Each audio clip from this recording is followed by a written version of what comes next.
જોજો ભાઈ જેવું થઈ ગયું. બાપડા લાધાબાને એક ના એક ડોશી હતો બિચારો. એટલે તારે લોંગજીબાને 10 ડોશિયા છે? એટલે મારો કહેવાનો મતલબ એમ કે લાધાબાનો સહારો એકનો એક હતો એમ કે બિચારાને રોટલા કોણ ઘડી આલશે કે. હવે રોટલાની વાત જવા દે. ડોશીનો ઘાઘરો લાધોબા ધોઈ હાલતા. માથા ભારે હતી ડોશી. એવું એમ? પણ આ ઉંમર મરવાની થોડી કહેવાય કે. એ ભયા 98 વટી જતા ડોશીમાં.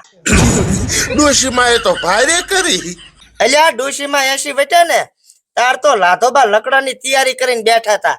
એક ટોલો વઢાઈને મેલ્યા છે, લેબડાના લકડા વાડામાં પડ્યા.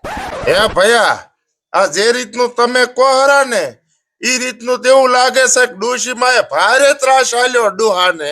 અલ્યા વાત છોડ તું. આ તો અમે પાડોશી છે ને એટલે અમને ખબર હોય.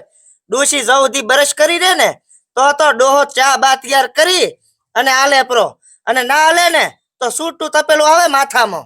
હે અલ્યા, તું આજે બ્રશ કરવાનું કે છે? મેં તો એને 2-3 વાર ઓગળીએથી કોલગેટ ઘસતા જોયા છે. ઈ કોલગેટ નહીં, શેકડી ઘોતા હશે. 5 ફોટા પોતાની ફેવરેટ હતી. આવડી મોટી વાતમાં હું થાપ ખાઈ ગયો. એનો મતલબ કે સોસાયટીમાં જે ઓલી છોકરી મને અમમ કરતી હતી એ વિમલની પિચકારી જ મારતી હશે. મને એમ કે ફલાઈન કિસ્સા લહેરી. જોતે જાતી રહી ને શું ભેગો લઈને જઈ કે કોક દાડો કુડકુડ ના પગ દાબ્યા હોત ને તો એકાદ વાહુડું આવત.